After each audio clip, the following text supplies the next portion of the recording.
Their family records preserved many things. Between that and the constant missions and the other business they'd handled in the X-Men over the past few years, they had come to understand the Earth a little. Kamar-Taj, so mysterious and powerful, might be able to hide from most people, but it couldn't hide from Aurora. That was precisely why she was shocked. The ways of Kamar-Taj were never taught outside the Enclave. How had Zhu Fu learned them? Aurora forced herself to breathe and calm down. "How did you learn it?" she asked. Zhu Fu considered her for a moment. "Do you know how serious this is?" She kept a very grave expression. Seeing that, Zhu Fu only shrugged. Kamar-Taj was inscrutable. Even Storm didn't know much about it. In his experience, mutants rarely had the luxury to explore mysteries. Dealing with ordinary people's prejudice consumed most of their energy, so her reaction was understandable. "Don't worry, Teacher Aurora, it's fine. You can think of it as part of my family's inheritance." Zhu Fu's voice was casual. He knew Kamar-Taj wouldn't care if he taught himself magic.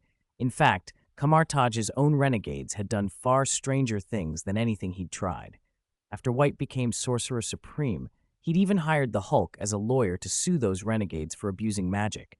It was utterly ridiculous. Zhu Fu had learned on his own. Kamar-Taj hadn't come knocking. Aurora was just needlessly worried. To calm her, he told a small, well-meaning lie. Aurora didn't look convinced, so Zhu Fu pressed on. "Don't doubt me. My family was influential in ancient times. Many kinds of sorcery were passed down. This was given to me by my late grandfather, so you can rest easy."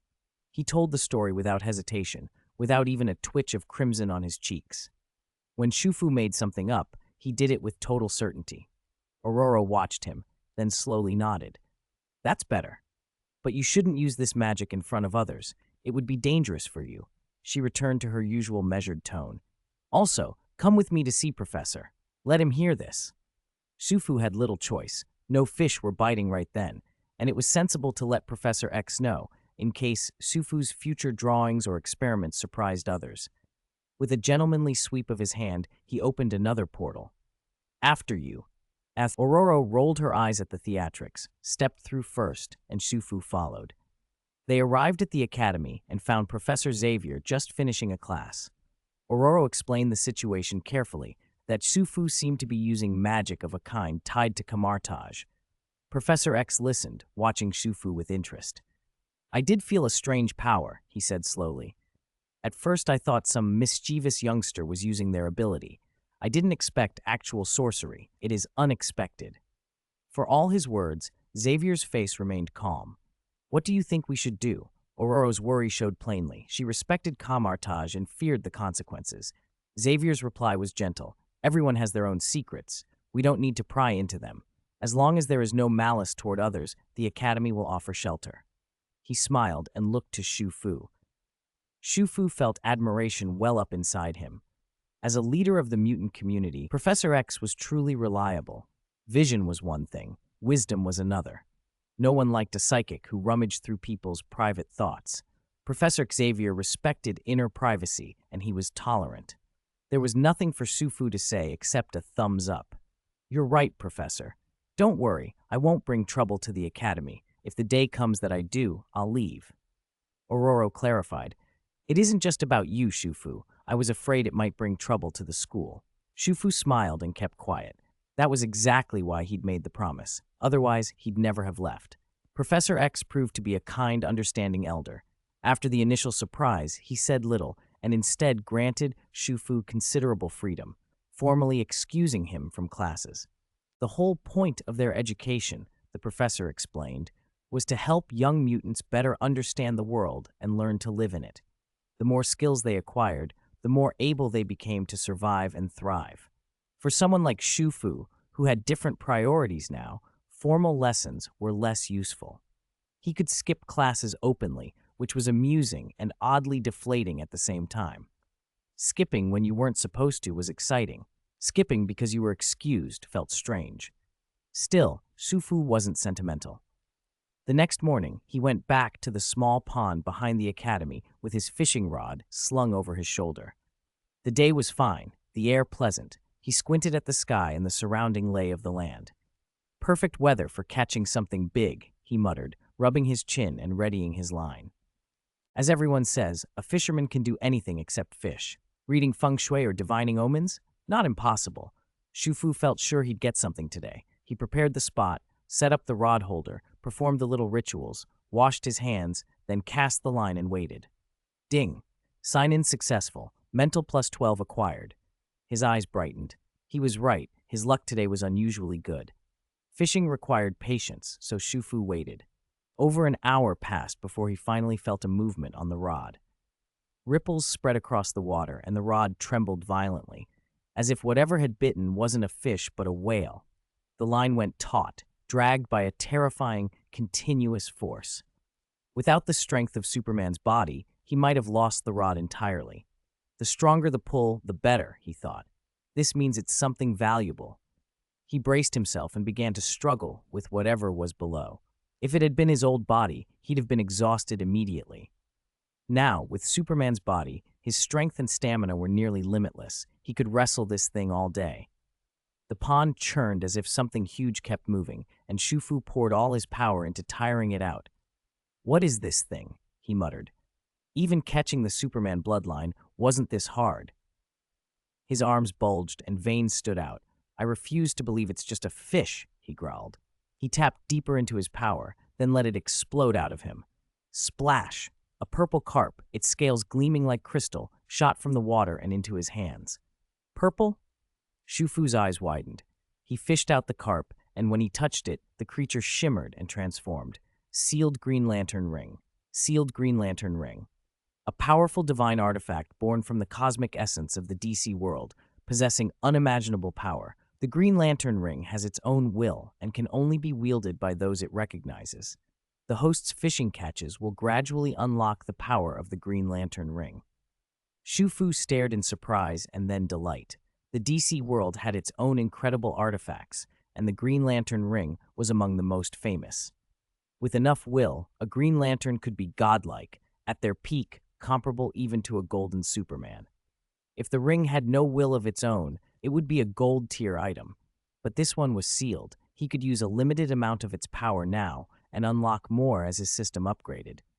That was reasonable. The ring was unique, an intelligence of its own. With Shufu's will, its power would be astonishing. He thought about willpower. Superman's body gave him strength, but not supreme will. Superman's will, while respectable, wasn't exceptional, not like Batman's. Yet Shufu had more than Superman's body. He had the Clown Mind Network. The Joker, Batman's eternal adversary, was someone with an unusually strong and twisted will. Paired with a Green Lantern ring, the combination could be terrifying. One odd thing, there's no lantern, he noted, slipping the sealed ring onto his finger. The ring didn't sit bulky and awkward as the movies had shown. It looked sealed and incomplete. He shrugged. Who cares, as long as it works? He had always suspected that Green Lantern films flopped because of aesthetics. Too green, not cool enough. But the real power of a lantern was imagination and will. The ring could manifest anything if your will and imagination were strong enough. Concentrating, Shufu willed the ring to change. The bulky, thick band and single green gem subtly shifted under his intention, becoming a sleek metal ring in a style popular on Earth, yet still glowing faintly with green energy. In brightest day, in blackest night, no evil shall escape my sight. Let those who worship evil's might beware my power, Green Lantern's light. He mouthed the oath. Green light flared from the ring like a miniature sun, bathing his hand in emerald radiance. Green Lantern's light, eternal and unwavering, responded to him. Even sealed, the ring's power was formidable. Under his control, the green light continued to bloom and reshape itself in his palm. Weapons, swords, spears, halberds, kept shifting and reforming under the ring's power, each incarnation becoming a divine weapon that could slice through metal without effort. Even his oddly enchanted fishing rod, empowered by the system, couldn't stand up to that force. Shufu clicked his tongue with satisfaction. Not bad, he muttered. Amazing, really. No, amazing is me. Only with enough willpower can you unleash this kind of power. He wanted to try something else. Traditional blades felt a little beneath the Green Lantern ring. The green light in his hand reshaped itself, and in a blink it was an AK. Shufu pulled the trigger. Green bullets spat out in a rapid stream and slammed into a low hill 100 meters away. The hill split cleanly in half. Holy, a gun? He laughed. This is more terrifying than a missile. As expected of the Green Lantern ring, willpower and imagination converted into combat power, he told himself. System, you're awesome. Guns weren't practical against the really strong, but they were cool, an intoxicating kind of masculine romance. Shufu decided the ring should always be able to make guns. The strength of the weapon was tied to his will. With enough conviction, he could make it very strong. He wasn't finished. The ring wasn't a one-trick toy. It was practically limitless. If he could imagine it, the ring could create it. So he tried something he'd wanted for a long time. Flight. Humans had always yearned for the sky. Superman could fly, but Shufu hadn't unlocked that power. Yet. With the ring in hand, though, he could try. The ring expanded and wrapped him in green light. A strange power flowed through him. Whoosh! Shufu shot up and stopped several dozen meters above the ground. The shrinking world below made him a little dizzy. After a moment, he got his bearings and began to fly properly, looping and circling, drawing an S and then a B across the sky, grinning like a kid who'd just stolen someone's kite. He played for more than 10 minutes and still wanted more.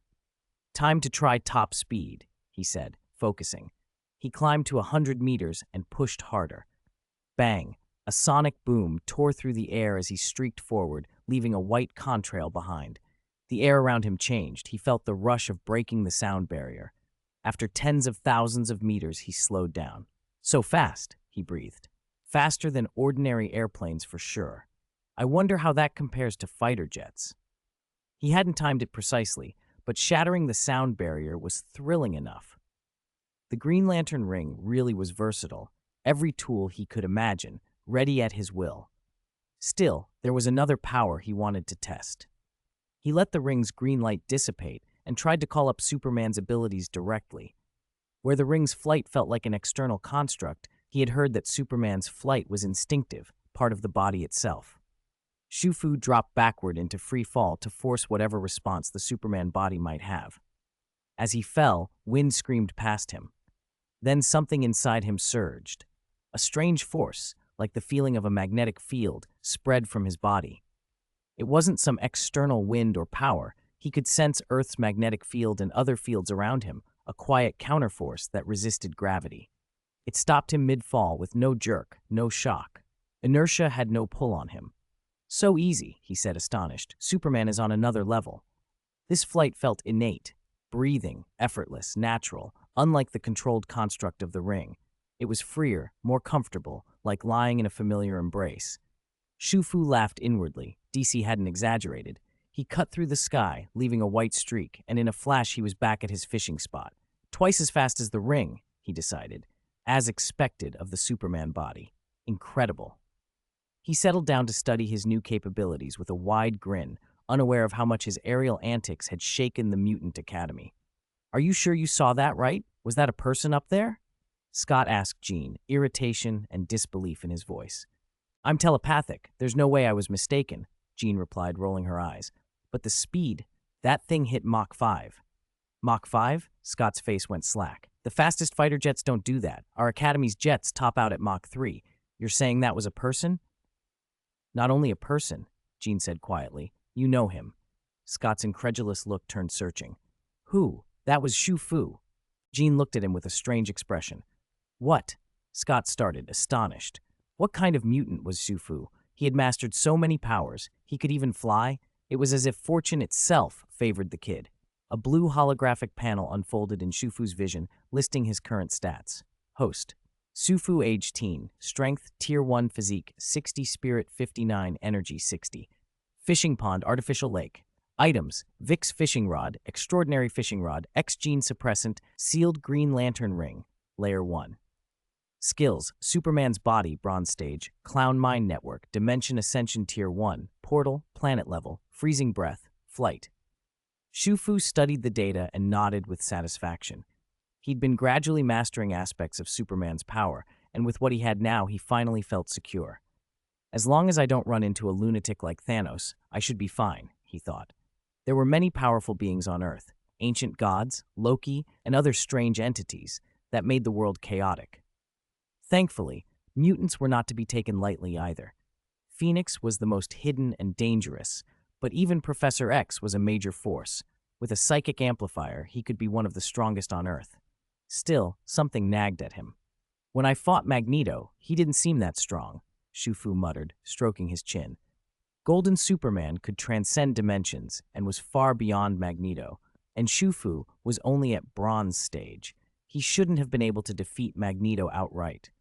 Magneto, especially with Apocalypse's enhancements, had once nearly destroyed the world. Shufu suspected Magneto must have been weakened somehow. From what he'd seen in films, Magneto could have used a device to inject mutant genes into humans. Such a machine would be powerful, but it would also drain a massive amount of life force.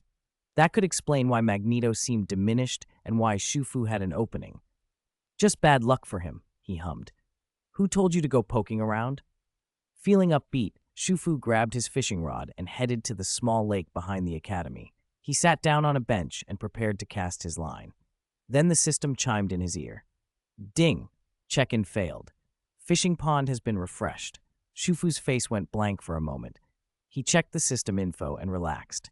It wasn't a malfunction. His system's fishing pond had simply refreshed to a new location. The reason he'd been able to pull out amazing items from the pond wasn't magic in the lake itself, but the system's pond, which could appear anywhere.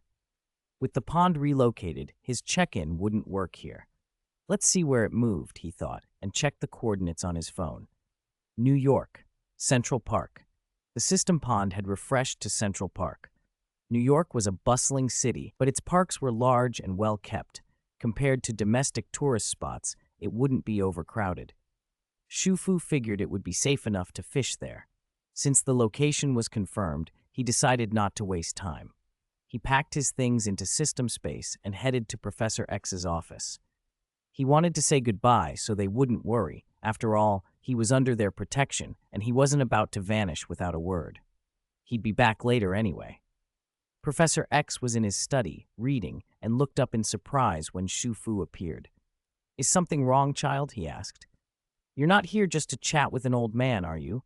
Charles added lightly, then grew serious when Shufu explained. I need to go to New York for a while, Shufu said. I don't know how long, maybe a few days, maybe a month or two. Professor X put his book down. You want to go to New York? Have you encountered any difficulties? If you need help, tell us. The X-Men will help every child in need. Shufu met his gaze and with a straight face said, I'm going fishing. Chapter 25, Section 25. These days, it wasn't just a hobby. Training was his path to getting stronger. What could be more important than that? Charles raised an eyebrow. Is something wrong with this kid? Shufu had rushed over so urgently that Charles had expected bad news.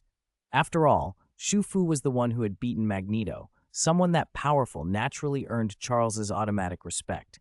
He'd assumed Shufu would only bother him if it were serious. Who would have thought Shufu would be so informal? If you want to go, just go. Why make such a big production of it? Charles sighed inwardly and said, If you want to go, then go. But be careful. The outside world isn't friendly to mutants, Charles warned. It's best not to expose your abilities in public. It will only bring you trouble. I understand, Shufu replied earnestly. Rest assured, I'll protect myself, he added. With your powers, I don't think you'll be in any real danger, Charles said, then grew more cautious. New York may be prosperous, but the busier a place is, the more dangerous it can be. If you get into trouble, call this number. He opened a drawer and took out a business card and a set of keys. This is the key to one of my properties in New York. You can stay there while you're in the city. Thank you, Professor, Shufu said solemnly. Charles had been more than generous. Money, a place to stay. It was more than many parents would do. He pocketed the keys, thanked Charles again, and left. The Mutant Academy's location wasn't conspicuous. To avoid hostility and detection by ordinary people, Krakoa was remote, known only to major organizations. That isolation meant it was quite far from New York, but Shufu didn't need conventional transport. After packing his essentials into his system, he launched himself into the sky. At nearly 1,000 meters up, he fixed his course and shot straight for New York. There was a thunderous crack as a sonic boom rippled through the air, leaving a white contrail behind. Shufu flew at several times the speed of sound, far faster than the most advanced fighter jets on Earth. From Krakoa to New York took a little over a minute. Krakoa lay more than 400 kilometers from New York. That Shufu covered the distance in roughly a minute made his speed terrifying. Of course, the people below didn't know it was a super-powered man streaking across the sky. They saw only a white trail and assumed a jet had passed. Shufu didn't care. He dropped down where there was little surveillance and took a taxi to the apartment Charles had arranged. He'd wanted to avoid landing in Manhattan outright. The villa was in one of Manhattan's wealthiest neighborhoods, and the area was saturated with security and cameras. He didn't want S-Shield knocking on the door asking questions. Even with all that caution, he was discovered. Shufu had underestimated the technological reach of the Marvel Universe. Not only were superpowers and alien threats common, but human tech, especially from organizations like S-Shield, was extraordinarily advanced. S-Shield maintained tight surveillance around Washington and New York, both to protect their facilities and to monitor superhuman activity. Their system had been built in part because of the chaos surrounding Tony Stark. Stark's reckless actions had made both governments and S-Shield invest heavily in detection systems. Tony had even contributed technical support, so the network was sophisticated and not widely publicized. Shufu didn't know about it. When he blazed over New York, S-Shield noticed. "Agent, I think we have a problem," Agent Hill said as she walked into Nick Fury's office carrying a report. Fury didn't show much expression, but his tone tightened. "What is it?" "A few minutes ago, our dynamic monitoring detected an object flying at an incredible speed," Hill said, handing over the report. Fury scanned the numbers and frowned. "Mach 6.4? Is this a military experiment, or is Tony Stark at it again?" Hill muttered. Fury's face darkened. Mach 6.4 meant crossing the continental United States in minutes, far beyond anything SH Shield routinely fielded. Even their most advanced fighters, reverse-engineered with alien tech, topped out only a little above Mach 4. This was something else entirely. What in the world could fly that fast? "Agent, I'm afraid it's neither," Hill said. "According to the satellite readout, it's a person," another voice replied. "And it's not Tony Stark. This isn't one of his suits. It's a person flying out of thin air." Hill handed Fury the satellite image again. It showed a blurry human silhouette, indistinct, but unmistakably a person in casual clothes. "Jesus," Nick Fury muttered. He couldn't wrap his head around it.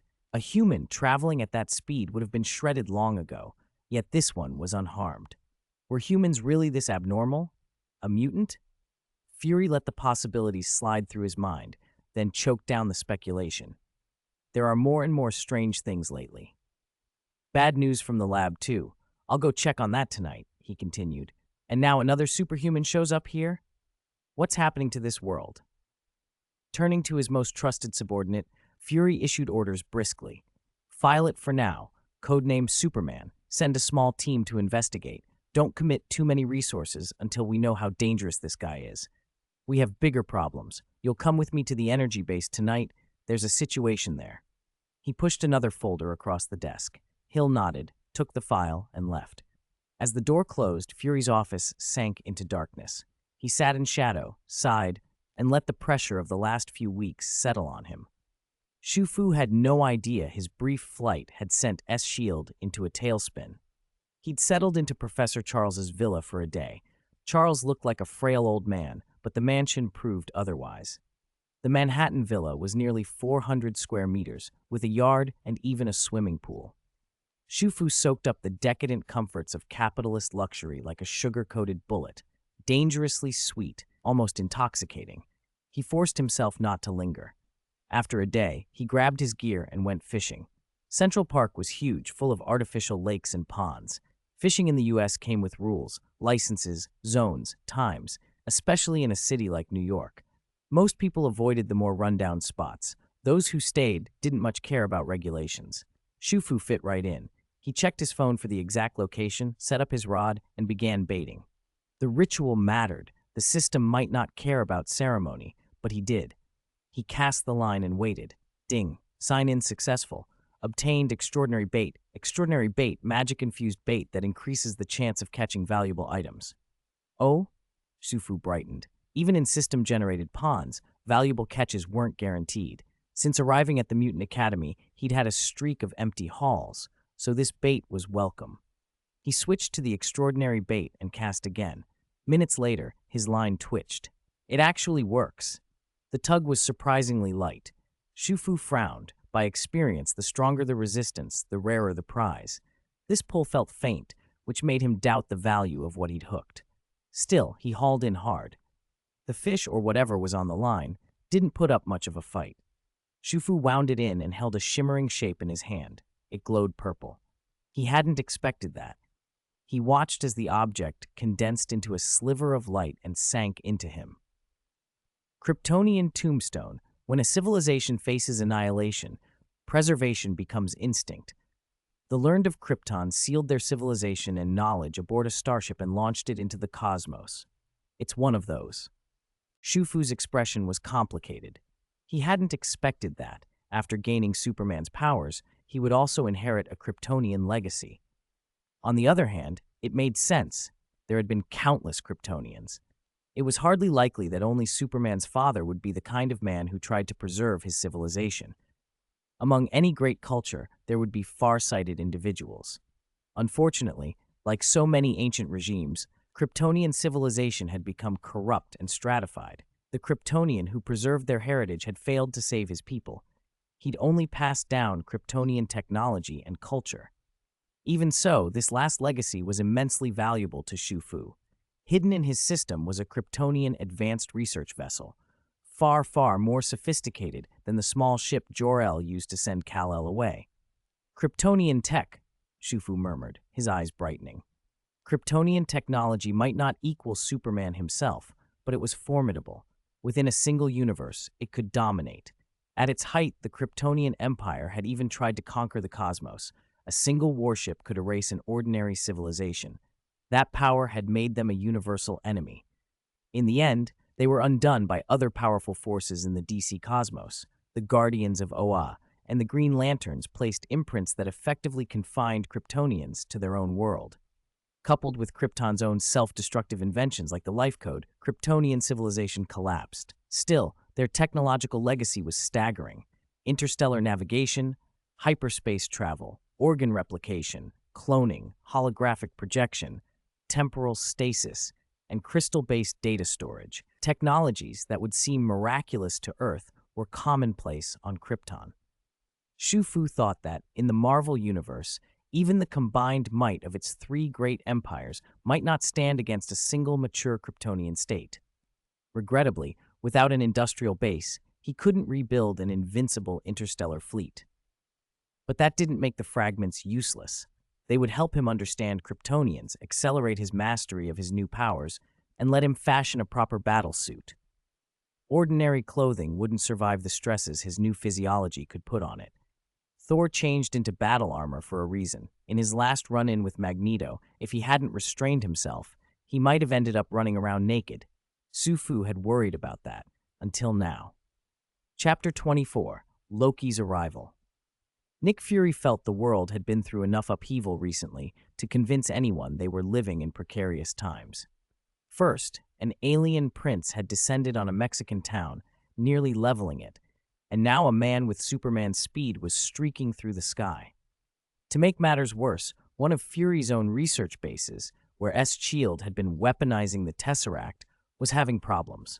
Fury believed that justice only existed where you had the means to enforce it. Faced with powerful extraterrestrials, without proper military backing, you were at risk of becoming subjugated. So he had poured massive funds into restarting the Tesseract weaponization program and had rebuilt the lab hundreds of meters underground. He never thought the most secure facility would be the one to fail. He and Hill arrived to meet Dr. Eric Selvig, the scientist in charge. "Dr. Selvig, what happened here?" Fury demanded. "The Tesseract activated on its own," Selvig answered.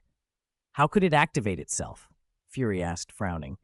"It's unclear. The Tesseract has properties we still can't fully detect," Selvig said, leading Fury to the control console. The energy readouts were pegged. The Tesseract at the center was glowing an ominous blue, as if ready to detonate. "Cut the power source, now!" Fury barked. "We can't," Selvig shouted back, fingers flying over the controls. "The Tesseract itself is the power source." Their attempts to intervene made no difference. The blue light in the tesseract intensified until it reached a critical point. With a low, buzzing roar, a burst of brilliant blue light erupted in an overwhelming impact. Selvig and several agents were thrown backward by the shockwave. When the light faded, a long-haired man in strange, regal clothing stood in the center of the chamber. Fury's voice was low and hard. "Sir, put down your spear." But the man, Loki, gave Fury no time to react. He held a scepter that glowed blue and swept it forward. A beam of energy shot out and slammed into an agent, hurling him across the room. The rest of the team opened fire, but bullets did nothing, as Guardians were simply too resilient. Loki's scepter lashed out with more blasts of energy, and in less than a minute, S.H.I.E.L.D.'s tactical team lay defeated. Loki, the pallor of long-distance teleportation draining a little, watched the aftermath with cold composure. When Hawkeye pushed himself up to attack, Loki closed the distance in an instant, as Guardians moved and reacted far faster than humans. In a blink, Loki was at Hawkeye's side, seized him, and used the scepter's power to bend the archer's mind to his will.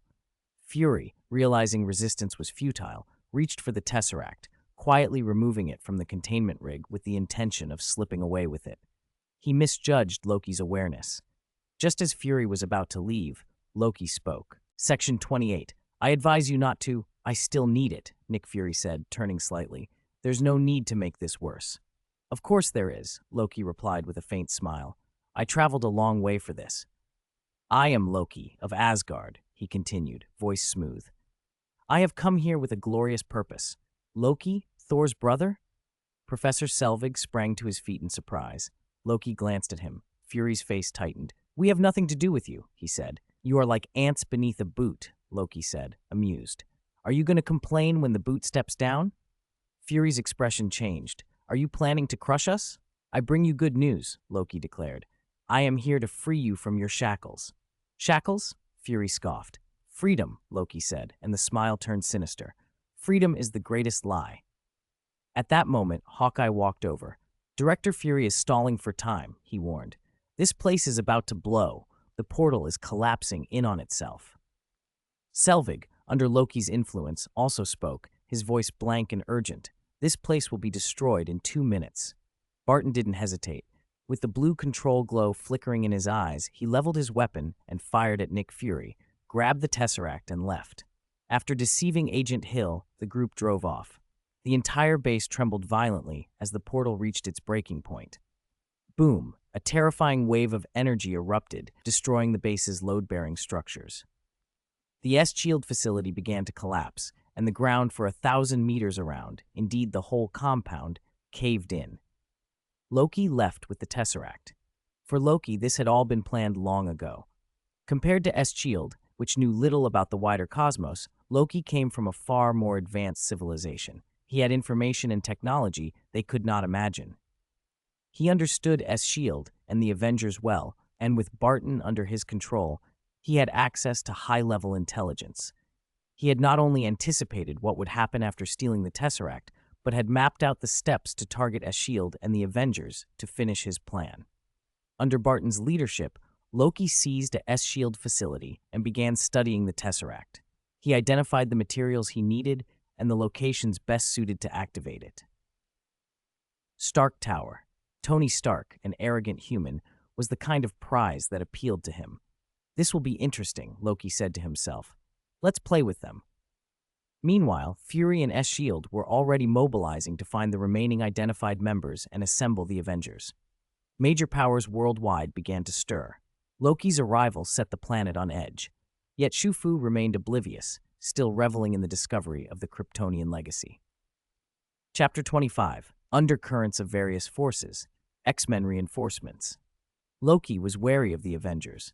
Proud and cunning, he was also exceptionally clever, more strategist than brawler, an anomaly among the warriors of Asgard. Before he arrived on Earth, he had harvested information from its networks and crafted a plan. With the Mind Stone in his possession, he could sow discord. Once he made contact with the Avengers, he could split them from within. "What naive humans," he muttered, "trying to control a beast. Now it's time to reap what you have sown." Loki approached Barton. "Let's go," he ordered. "Go complete the next objective," Loki said. Yes, sir, Barton replied mechanically, the blue light in his eyes betraying the mind control. They set off from the ruined base to acquire the one thing Loki needed next, iridium, the material that stabilizes a tesseract portal. His plan was surgical. He would have Dr. Selvig set up the portal while he staged a fake capture to infiltrate the S-Shield helicarrier and destroy its command core. If he could cripple S-Shield's coordination, his odds of success would rise dramatically. At a public gathering, Loki made a dramatic appearance. He had forced a retinal scan from someone to open a vault, then strode out into the open and revealed himself. S-Shield, with its global reach, quickly pinpointed his location. They could access cameras everywhere and used facial recognition to lock in on him. Captain America took to the field with Black Widow. As Loki began to wreak havoc in the plaza, intent on killing to stir panic, Captain America descended onto the scene. Steve Rogers had grown stronger with every trial. When he first emerged from the ice, a trained commando might match him. And over time, he had endured attacks no ordinary man could survive. Remembering reports of Thanos' power, reports that said even the Hulk could be felled, it was clear how far Cap had come. But fresh from the ice and still readjusting, he was not yet at his greatest strength. In that moment, facing Loki's guile and the chaos he engineered, Captain America was at a disadvantage. Chapter 29, Section 29. Even with Black Widow's ship lending support, he was at a disadvantage. Then, from the sky, a figure descended amid dramatic fanfare. A blast of yellow energy knocked Loki flying. When the figure landed, the weapons built into his armor unfolded and trained on Loki. "Why aren't you moving, Bambi?" he called. At the sight of it, Loki immediately raised his hands and feigned surrender. That was the plan. He went along with it. Captain America instinctively sensed that something was off. But Tony Stark, arrogant as ever, wasn't the type to worry about subtleties. The Avengers hadn't become who they were overnight. They were still learning. And Tony, in particular, was a self-styled playboy, brash and insufferable to anyone without a saint's patience. That was why he and Captain America often clashed. Steve Rogers was still uneasy, but Tony's interruption forced him to let the matter drop for the moment. They boarded the plane and escorted Loki to S-Shield's helicarrier. Mid-flight, Thor tried to hijack the aircraft to rescue his brother, and a skirmish broke out. Once the dust settled, they returned together to the helicarrier. A disturbance of that magnitude didn't stay secret. Any competent force on Earth would hear about Loki's capture. Even within the United States, S-Shield had eyes everywhere. On the surface, the world looked calm, but underneath the currents were shifting, and Nick Fury, a veteran operator, felt it. Even though Loki was locked in the same containment cell Fury had prepared for the Hulk, Fury's instincts told him something was wrong. Two people were missing: Hawkeye, Barton, and Dr. Selvig, and the Tesseract, the whole reason Loki had come to Earth, had vanished. Loki didn't just misplace a cosmic artifact. Common sense said something else was going on. Fury moved to consolidate his options. He picked up the phone and made a call. "Charles, I need your help." He was calling Professor Charles Xavier. Mutant affairs were a sensitive, closed-off domain, but Fury had long cultivated ties to Xavier. He'd helped when Charles set up the school for gifted youngsters. Wolverine had even trained with Black Widow. Fury hoped the X-Men could tip the balance if things went sideways. "Fury, I'll send the X-Men," Xavier replied after a moment's thought. "That's good. I'll do what I can to block that bill targeting mutants," Fury said. "We're all fighting for Earth," Xavier said. Fury, pragmatic as ever, accepted the mutual support. "I hope it doesn't come to worst," he murmured, staring at the thin slice of sky visible from his office.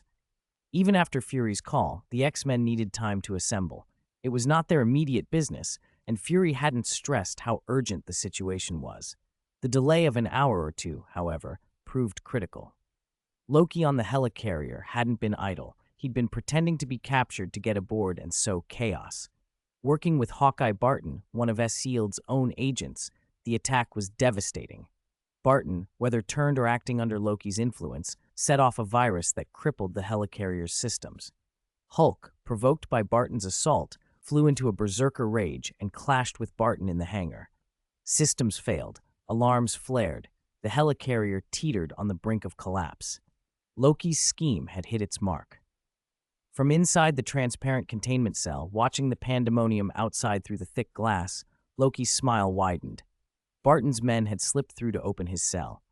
Thor, freed in the chaos, burst toward the prison and roared as he tried to stop them. Then Loki simply vanished. Thor lunged, only to find himself plunging into the very transparent cell Fury had prepared for the Hulk.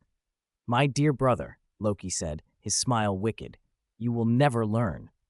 Thor slammed into the reinforced glass and hammered at it. Cracks spidered outward, and the restraining mechanism screamed under strain. Thor dared not apply his full strength. The helicarrier hung tens of thousands of feet in the air. Loki looked down at him, triumphant. "Humble mortals think we are immortal," he taunted, "but you and I both know better." He leaned forward, eyes bright with malice. "Let's see if you can survive this." Loki pressed a button beside him and the floor of the cage yawned open. "Hands off," he said. A calm, firm voice answered from behind. Agent Phil Coulson stepped into view, high-ranking S-Healed, well-liked by the Avengers, and he held a large weapon that looked almost like a toy water gun. "We built a prototype of this when you deployed the destroyer on Earth," he said. "I don't even know how powerful it is." Loki looked up, smiled, and raised his hands as if he were yielding.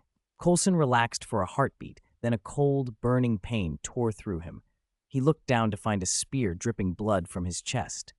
"No!" Thor, still trapped, screamed in agony and fury. Loki ignored him. He tossed Coulson's body aside like refuse, then slammed the button.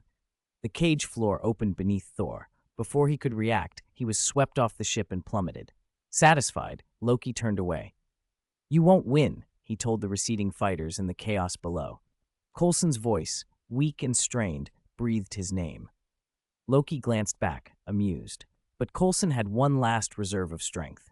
With trembling fingers, he squeezed the trigger of the weapon he still clutched. A bright yellow beam lanced from the gun, striking Loki in the chest and throwing him clear.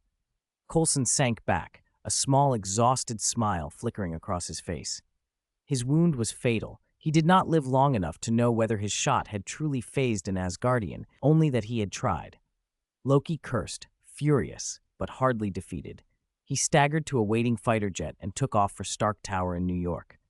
Under Dr. Eric Selvig's manipulation, a massive spatial portal had been torn open over the city. The Chitauri, long poised in orbit, poured through like a tide. They swept across the streets in waves, wreaking havoc with machine precision. Reports of the invasion flashed across every screen on Earth. Governments scrambled, hidden factions within S-Shield stirred, and even Hydra's operatives, long embedded, could not remain idle. Far away at the Xavier Institute, the X-Men watched the live feed and understood at once. Nick Fury's silence meant something catastrophic had already unfolded. Professor Charles Xavier was grave. "You don't need to go looking for Nick Fury," he said. "Go directly to New York. Something major has happened." Cyclops nodded.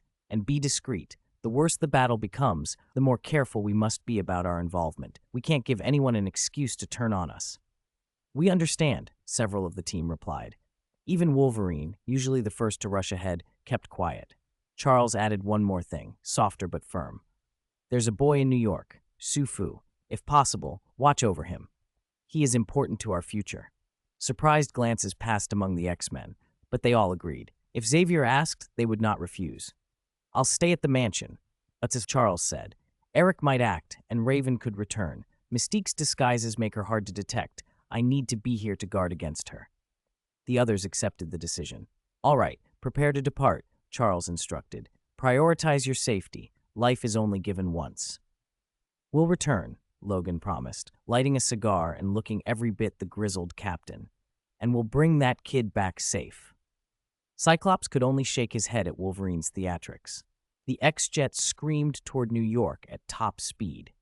Meanwhile, Shufu knew nothing of the chaos unfolding on Earth. He was not on the planet when Loki was captured. He was alone in space aboard the last research vessel he had managed to salvage. Kryptonian technology, so far ahead of Earth's, offered black tech wonders, but technological achievement is not the same as a people born to wield great power. To restore a civilization, cloning, automata, mass production requires countless minds and a mature industrial base. That was far beyond what he could accomplish quickly. He could, however, make himself a suit of armor using the advanced systems the ship still offered. With Superman's physiology inside him, Shufu had little trouble operating the Kryptonian arc. He moved through the ship's dim corridors, tools and consoles aligning to his intent. The strange vessel hummed with residual power. A soft hiss echoed as he sealed the next compartment and set work in motion. "It's really cold out here," Shufu murmured. "With my current physique, I can even feel the chill of the void with nothing but my bare skin." He shivered inside the stealth ship. In a vacuum, temperatures plummet toward -200 degrees Celsius. An ordinary person exposed to space would freeze solid in seconds. Even someone like Ebony Maw, Thanos' strategist and sorcerer, had died instantly in the vacuum. No matter how unusual a body was, without the sun's warmth, it was hard to survive. Shufu was not on Earth anymore, but tens of thousands of kilometers above it. From the ship, he could see satellites and massive space stations below. Against the vastness of the cosmos, even a research vessel nearly a kilometer long seemed tiny. Kryptonian technology filled the ship, and its stealth systems outmatched anything S-Shield had. Earth's sensors simply couldn't detect it. Shufu ran his fingers over the console in wonder. Weapons systems, research archives, this treasure trove alone could let him build an empire across the stars. "Master, do you wish to begin the revival protocol? We need to locate the life code," a pleasant female voice said. The ship's AI, so advanced it sounded human, was a testament to Kryptonian engineering. "Postpone that for now. Manufacture the biological battlesuit," Shufu ordered. "Yes, Master." The AI responded, "Zero is always at your service." Shufu nodded. The Kryptonian ship housed a range of combat gear, including a biological battlesuit he selected. It could withstand many attacks, self-repair, and even mimic appearances, no awkward trips to the dry cleaner like Spider-Man. While the ship began fabricating the suit, Shufu opened a portal and returned to New York. The portal was labeled planet level, but its range was far greater. It could span millions of kilometers. He used it to ferry the research vessel into position and to move himself around Earth. "The weather's nice. I should go fishing," he decided. He grabbed his fishing rod and headed for Central Park. In the past 2 days, he'd come here more than once. Aside from the 20-plus physique points he'd gained from signing in, he hadn't made any other real progress. Maybe he'd used up his luck catching something huge. No matter. If he kept at it, he'd eventually gain more. With that light mood, he set off, but after only a few steps, something caught his unusually sharp eyes. Thanks to Superman's body, he hadn't yet developed X-ray vision or heat vision, but his eyesight far surpassed an ordinary human's. On a clear day, with nothing obstructing his view, he could see for kilometers. From where he stood, he saw a blue beam of light rising from the exact center of Manhattan, a place where every inch of land was precious. "What on earth?" Shufu muttered.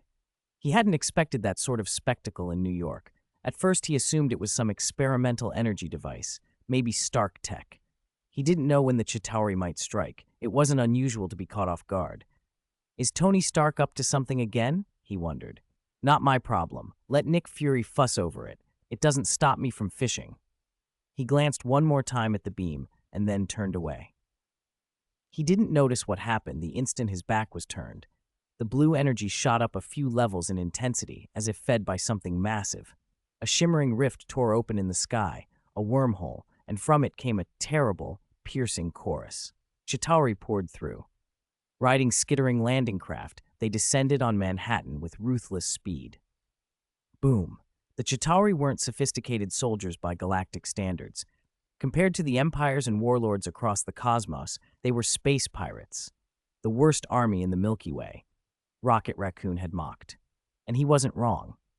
But even a bad space army could travel through the void and overwhelm a planet-bound civilization.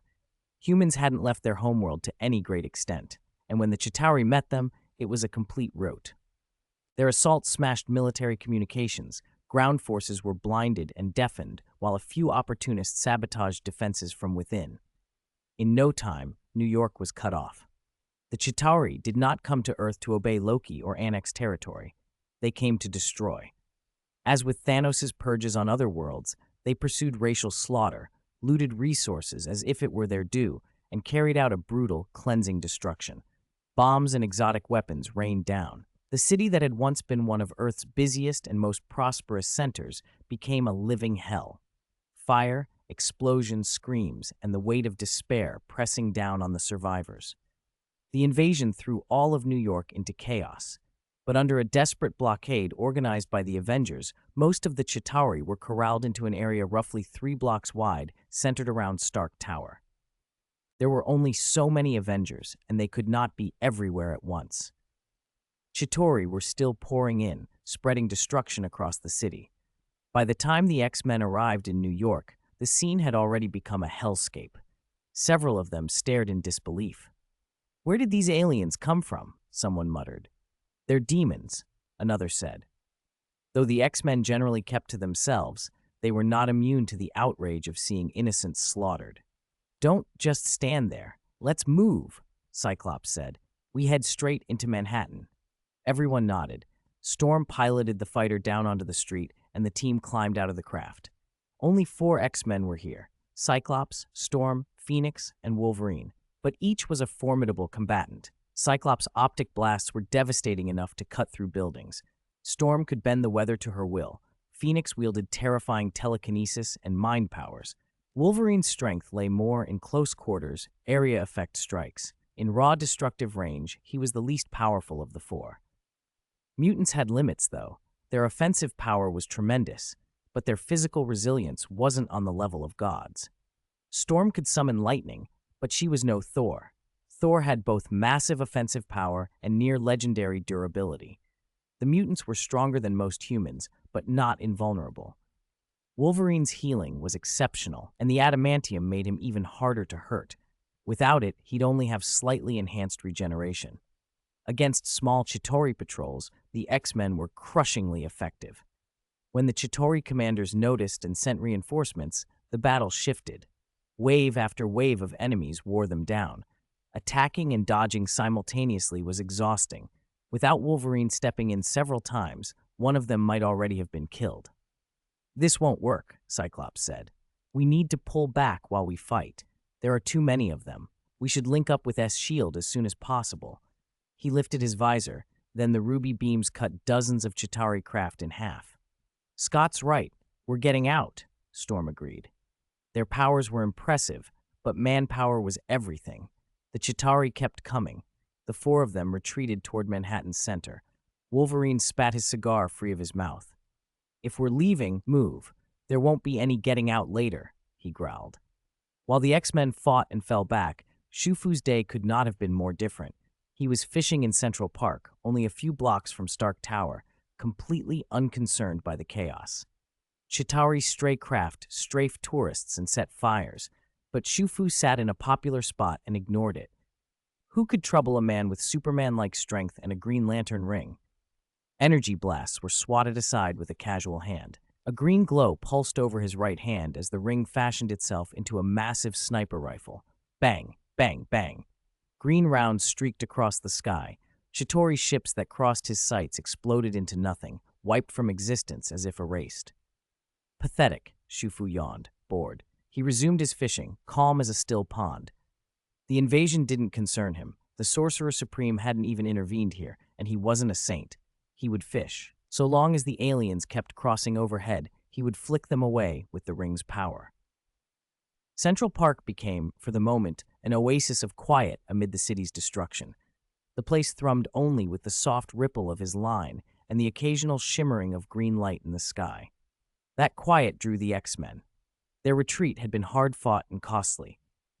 Everyone except Wolverine was bearing wounds.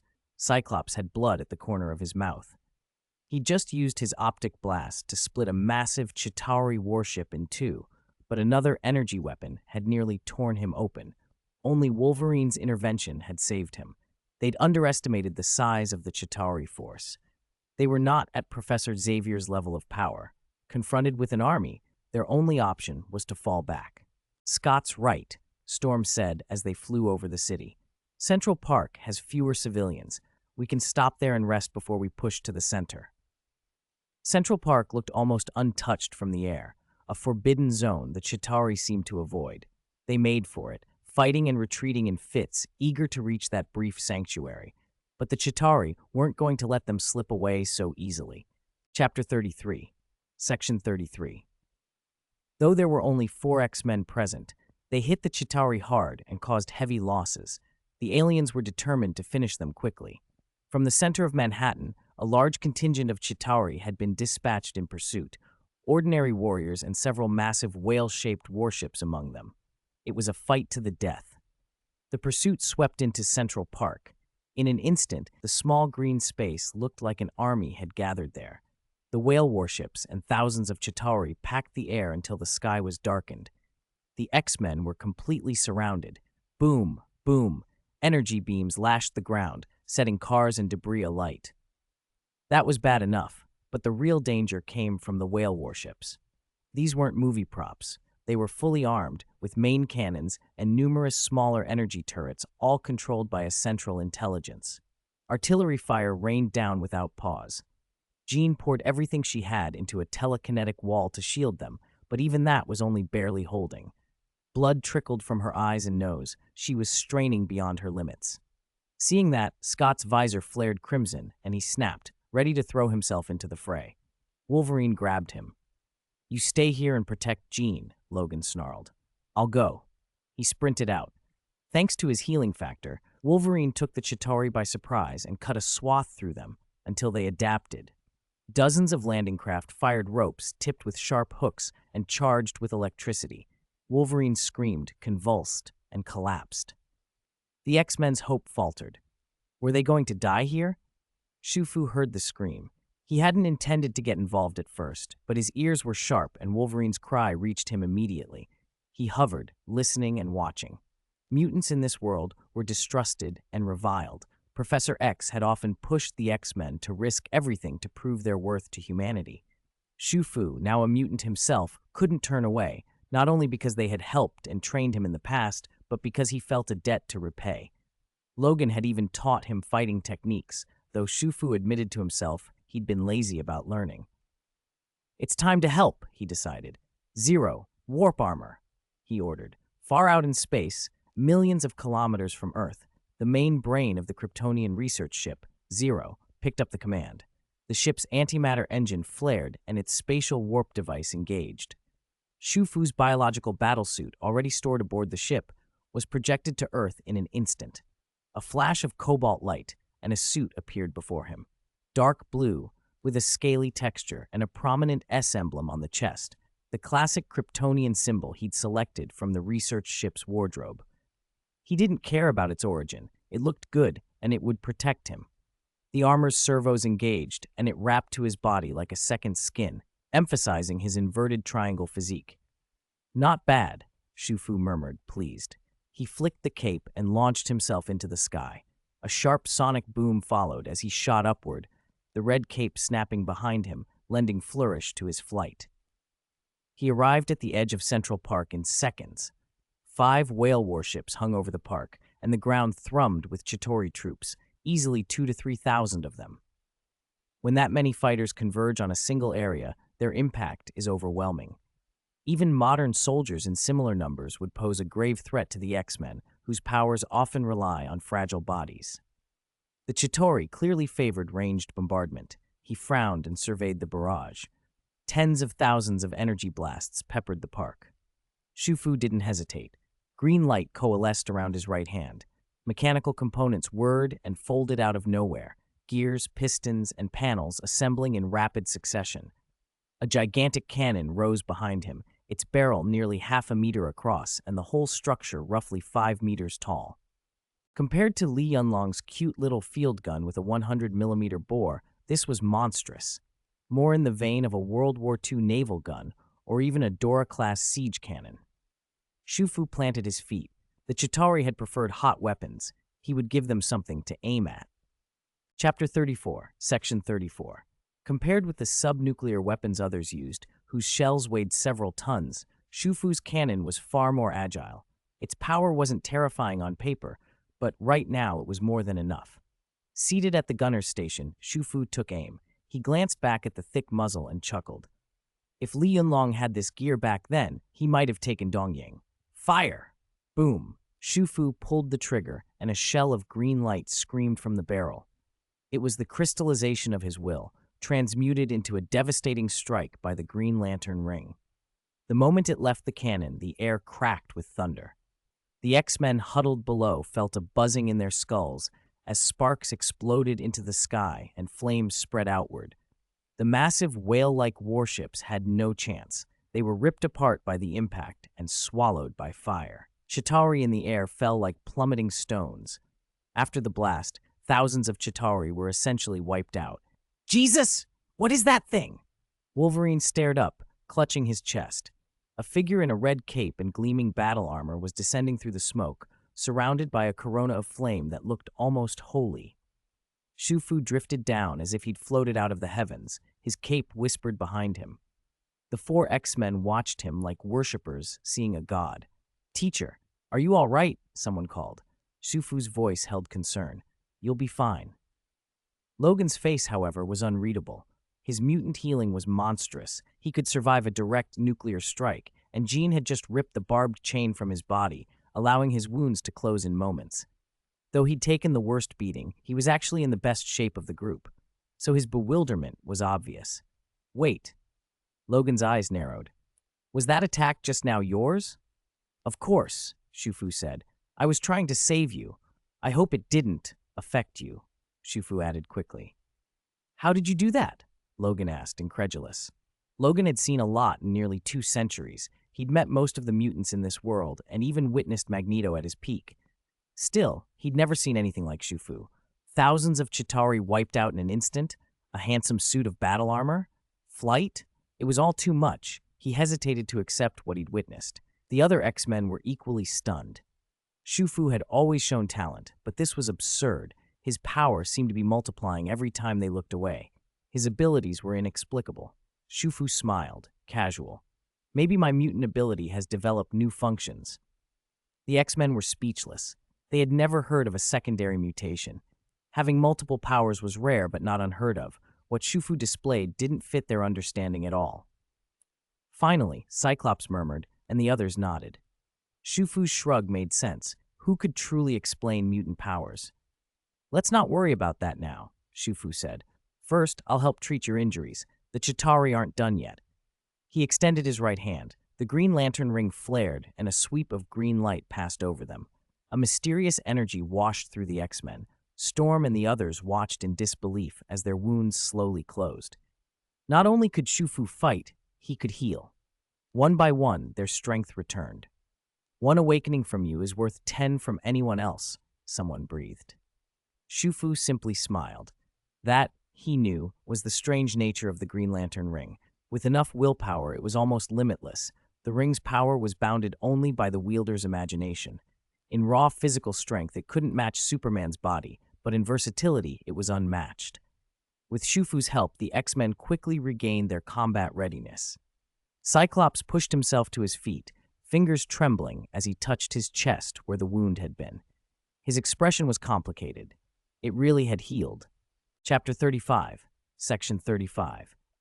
How many abilities did this kid Shufu have that the X-Men didn't know about? Cyclops wore an expression that was impossibly complex. Shufu had no idea what he was thinking. If he did, he'd have given a cheeky grin. The X-Men weren't weak. They simply hadn't shown their full power. If the Phoenix ever broke free of her seal, she could obliterate entire universes in an instant.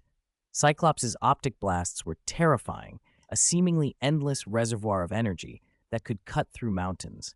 Storm's control of the weather was unquestionable. She had already shown her combat strength. Even Wolverine, the one among the 4 with the least raw firepower, was far from helpless. The problem was not that the X-Men were weak.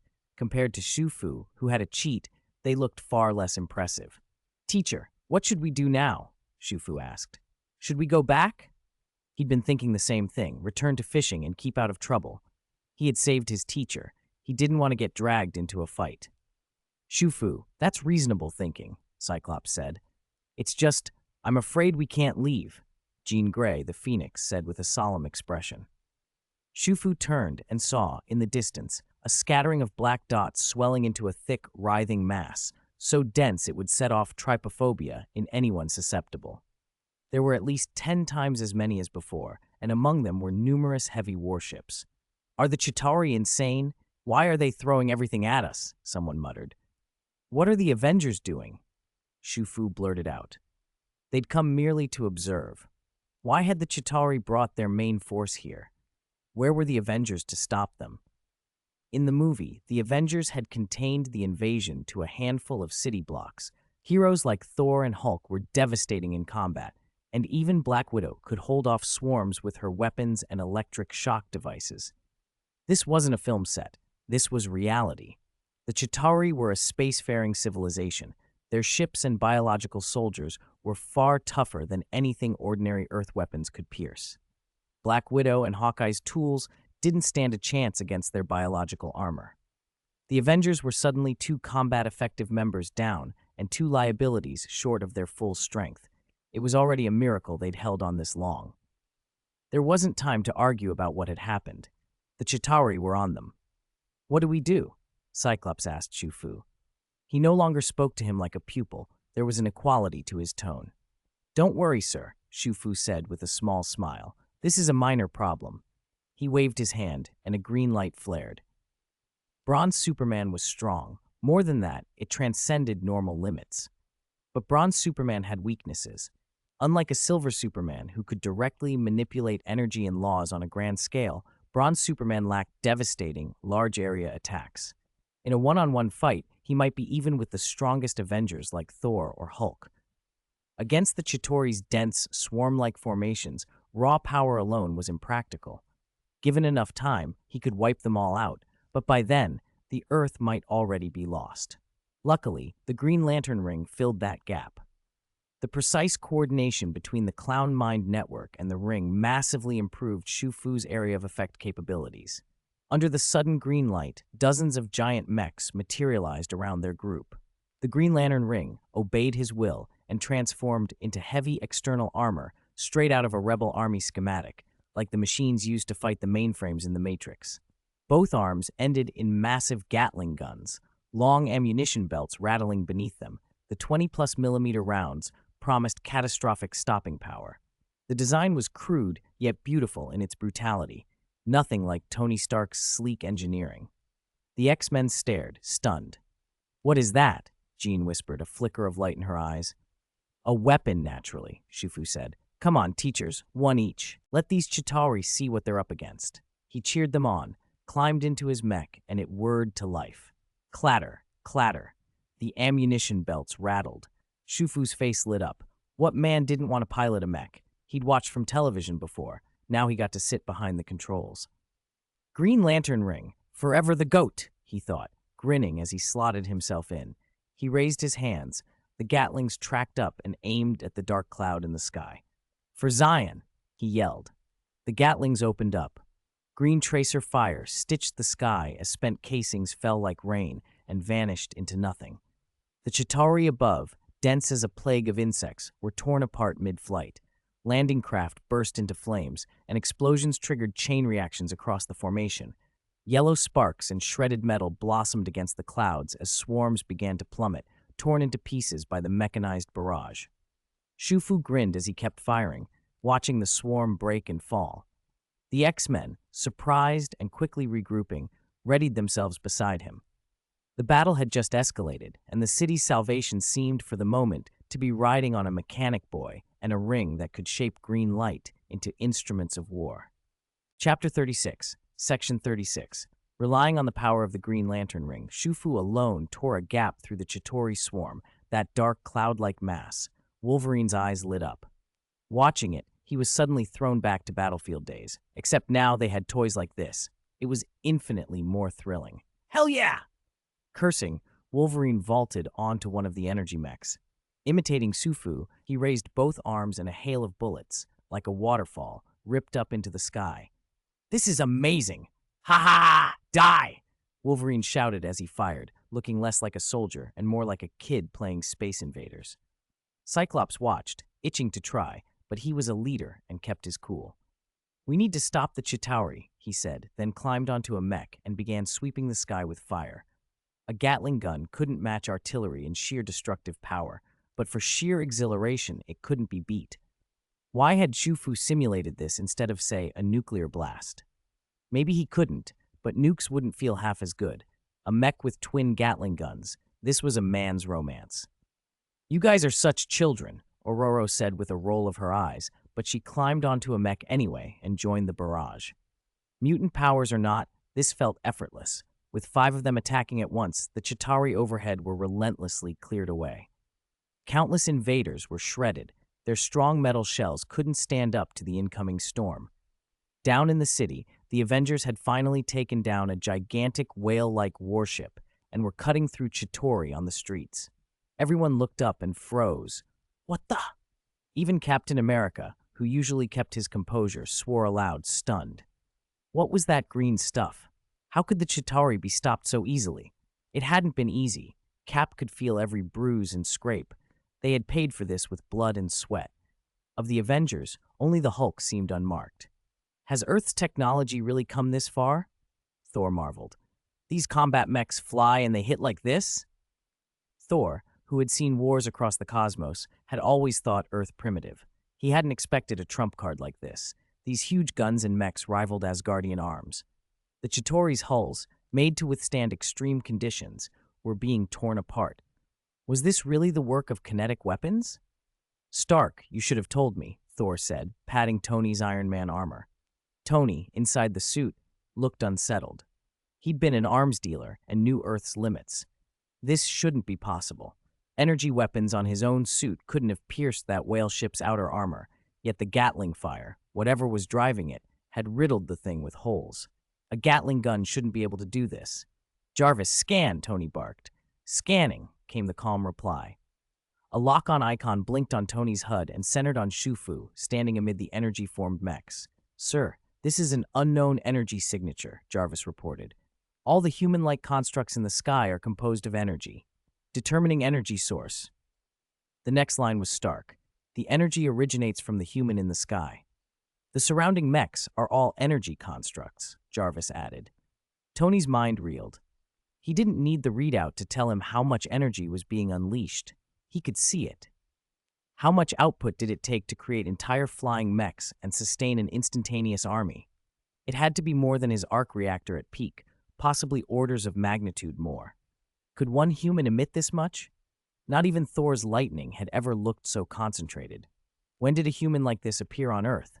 Were there mutants hidden so powerful? Tony suppressed the shock and spoke through clenched teeth. Thor, this isn't Earth technology. It's a personal ability. One person is producing all of this. A single person? Thor echoed, stunned. You humans are this strong now? Thor's amazement bordered on disbelief. He had thought an army of weapons could make humans stand with gods. Now there was a single human whose power could rival realms. If one person could do this, where did that leave Asgard? Chapter 32. Not many abilities, just a tiny bit. Please give flowers and evaluation tickets. The Chitauri had an enormous army. On Earth, a nation's standing forces might number in the hundreds of thousands. The Chitauri were on a different scale, an interstellar military capable of wiping out Gamora's people. Even in wartime between stars, their numbers often reached into the millions. If their full strength were deployed here, Earth would be lost in months. Their technology outclassed anything humanity had, and the annihilation of civilization would be no hardship for them. But the force that had come now was only a detachment, not the main army. Even so, their numbers were enough to overwhelm the Avengers. Except, in front of the enormous mech Sufu had conjured with the Green Lantern ring, the Chitauri in the sky were falling like chopped meat. The ground was littered with bodies and severed limbs. Compared to what was shown in the movies, this was grotesquely exaggerated. An uninformed observer might believe Shufu and his handful of allies were the true executioners. Gunpowder and burnt flesh mingled with the sour stench from the Chitauri corpses, making the scene almost hellish. To Wolverine, though, this was nothing new. He'd fought through World War I and World War II. He'd seen worse. Smoke curled from the cigar clamped in his mouth, and as the flames kept spurting from the green construct, the aerial swarm finally thinned. The Chitauri weren't fools. Sending endless reinforcements to die made no sense. Damn bastards, Wolverine muttered, voice rough as gravel. They're finally done for, another voice said. Sufu, kid, that thing's my kind of toy, Wolverine added, eyes bright at the sight of the hulking green mech. Sufu smiled. If you like it, you can always see if Beast will build you something, Xavier said dryly. But it might not be as powerful as that one. Shufu finished with a grin. With a casual wave, the green light resolved into particles and vanished. The massive machine dissolved into nothing. Jean's eyes widened. What was that? Is that one of your abilities? She asked. Shufu cleared his throat and answered carefully. You could say that. Phoenix was one of the few people on Earth he dared not offend. She wielded a literal split personality, ruthless and uncontrollable when she lost herself. There had been rumors she'd even sacrificed someone dear once. The consequences of making her an enemy were unthinkable. Better to be polite for now. How many abilities do you actually have? Jean pressed. The four X-Men exchanged puzzled looks. They'd thought Shufu's earlier displays were impressive, but this was on another level. The power to shape energy into functional constructs was rare even among mutants. Shufu didn't read minds, but he smiled and said, Not many abilities, just a little. Wolverine rolled his eyes. If Shufu weren't still basically a kid, Logan thought, he might have given him the finger. A little, huh, he muttered under his breath. Teachers, we can talk later, Shufu said, scanning the sky. Looks like someone's coming. Two figures streaked toward them. With a thunderous landing, Tony Stark and Thor touched down, the impact cracking the ground. You're the X-Men Fury mentioned? Tony said the moment he stepped forward. Interesting look. Not from a strip club, are you? Thor added facetiously. You look like RoboCop, Tony teased with a grin, and then the quips came faster, his habit of handing out nicknames on sight. That side of him showed more easily in person than it did on screen. Irreverent, teasing, dangerously close to rude. The X-Men bristled. They had come to help and were already dealing with this disaster. Being mocked on top of that didn't sit well. But Scott, Cyclops, kept his composure. Calm and diplomatic, he stepped forward as leader. Mr. Stark, seeing is believing, Scott said. We've heard about your group. I assume you didn't come here to trade insults, Scott continued, coolly businesslike. Why don't we exchange information and sort this out? They all looked up.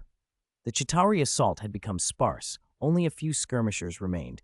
Scott's instincts told him the lull wasn't a retreat. These Chitauri aren't pulling back, he said. They must be preparing for the next wave. Tony's tone turned serious. Or they're getting ready to use something big.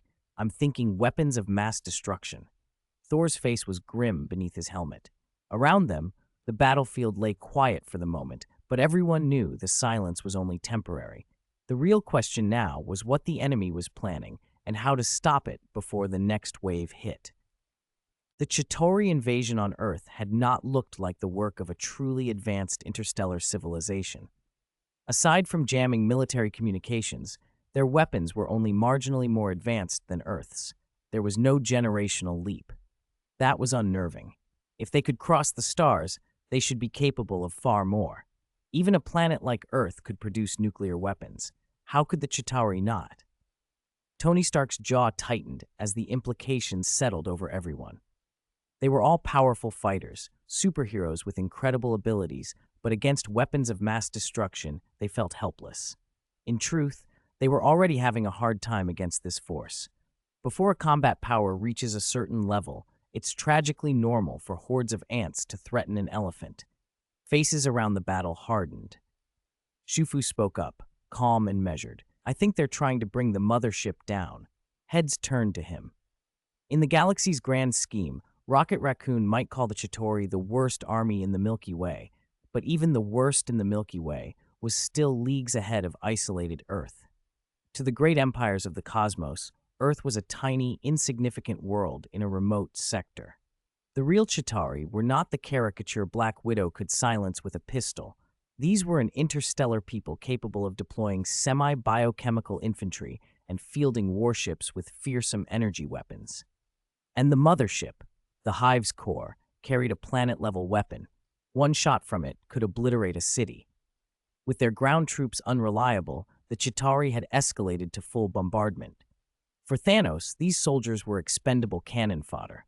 The army surged forward without hesitation. Shufu didn't possess Superman's X-ray vision, but his eyesight was sharper than ordinary. He had seen it. The portal in the sky was widening, a blue energy trace faintly visible stretching back into space. No one else had noticed. Tony hadn't been looking up, and Thor was distracted. "Why do you say that?" Tony snapped. "Do you have any evidence, or are you just guessing?" he pressed.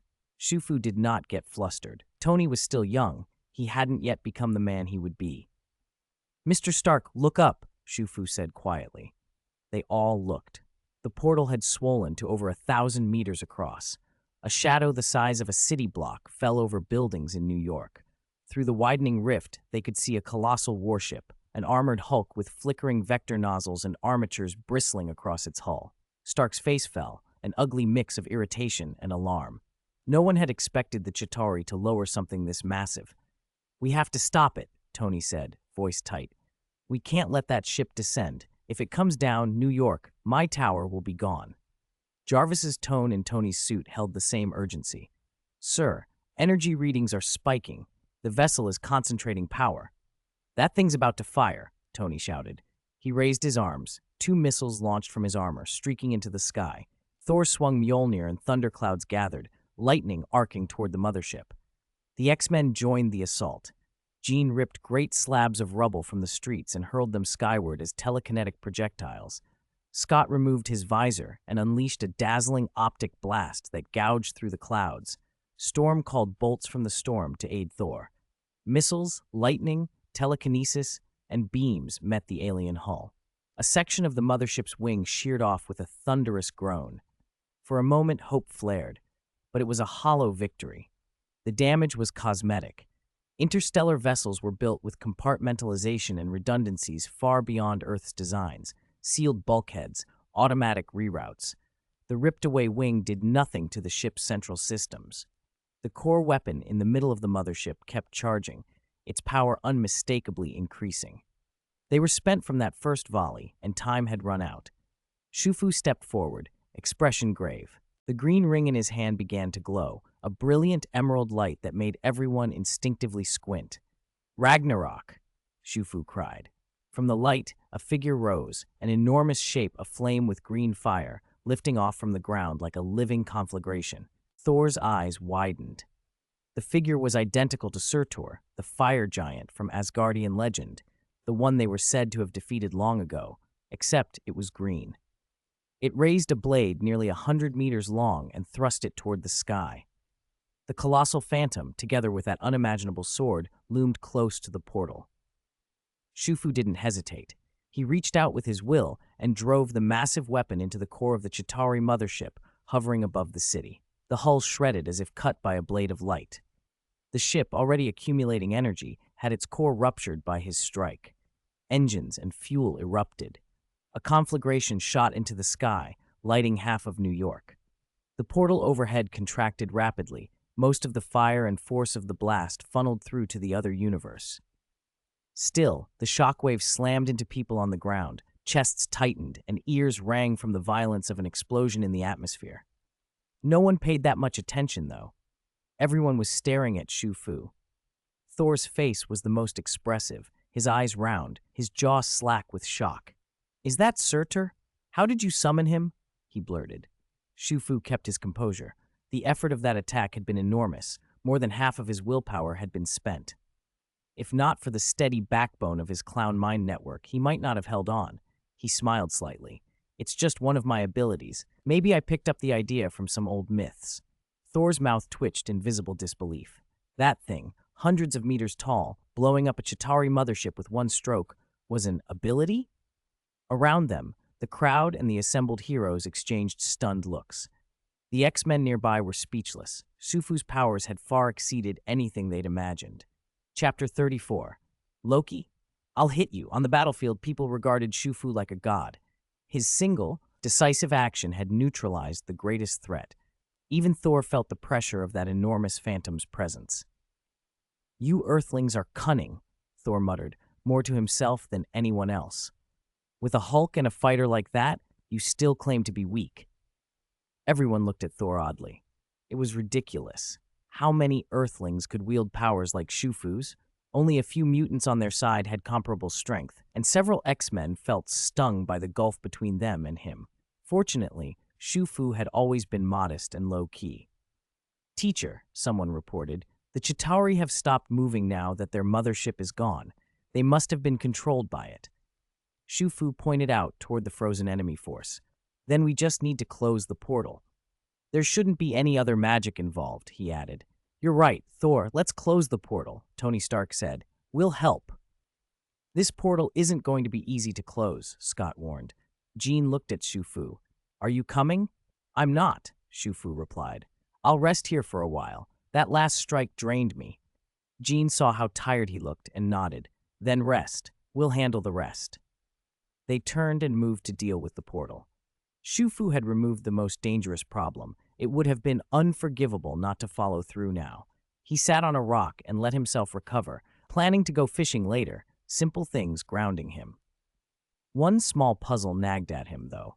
Why hadn't the World Security Council nuked New York? It was a reckless idea, but the movie had shown such a choice. This time, it hadn't happened. Could his arrival have caused a butterfly effect? Shufu stroked his chin and considered the difference. After all, this world was turning out to be a little different from the film.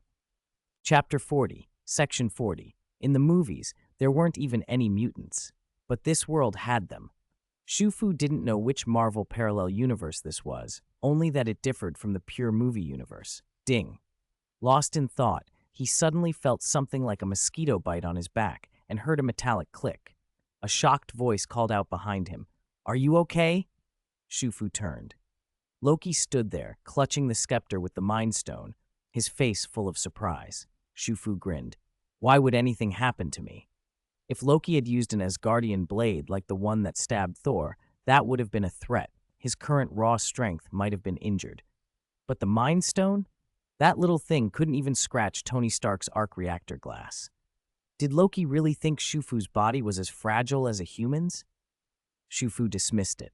Loki, unwilling to accept being useless, jabbed the scepter at Shufu's chest. Ding! The scepter made contact with the battlesuit and left no trace. Shufu smiled disdainfully. If Loki controlled the full power of the Infinity Stones, that would be one thing. But this half-baked scepter? Not worth worrying about. He didn't bother lecturing. Shufu swung his arm and slapped Loki hard. Pa! The god spun 3 times. A red handprint bloomed on his face. If Loki weren't a demigod with above-human durability, that hit might have fractured his skull. Even so, he staggered, head buzzing, vision swimming. He shook himself and snapped back. Stupid mortal! How dare you insult a god? Loki's face flushed with anger. Shufu, unruffled, punched him in the chest. The blow sent Loki flying dozens of meters. That's for you. What can you possibly do? Shufu cracked his neck. He had already used the Green Lantern ring's power. Now it was time to rely on his Superman-like body. He grabbed a car with one hand and hurled it at the rising Loki. The god dodged with a clumsy roll. So Asgardians get embarrassed too, Shufu taunted. Loki's fury spiked. He had been raised by Odin and Thor. He expected gods to carry themselves with a certain dignity, not stand here getting mocked by a human. You wretched, he snarled. Before he could finish, Shufu materialized in front of him and delivered a whip kick that sent Loki flying like a rag doll. He smashed through a building and collapsed in the rubble, dazed. The anger vanished from his face, replaced by a stunned blankness. Who am I? Where am I? Why does this mortal have strength comparable to that green monster? Loki hadn't even seen the moment of attack. He watched Shufu and cursed himself inwardly for provoking him. He had planned to capture this seemingly young human as an inside man. If the Avengers were eliminated, the world might still be his. But that plan had been aborted the instant he acted. This Shufu was ferocious. His body felt like steel, his power and speed beyond expectation. He hadn't even had a chance to counterattack. Is he really an Earthling? Loki was dumbfounded. Which of us is really from Asgard? Struggling to his feet, Loki looked at Shufu's muscular form, and a sliver of fear touched him. That thought enraged him. He was a god. He could not feel fear. On the broken battlefield, they faced each other in tense silence for a long moment. Shufu watched Loki's expression and grinned. You're scared. He could read micro-expressions like an open book. One look told him what Loki was thinking.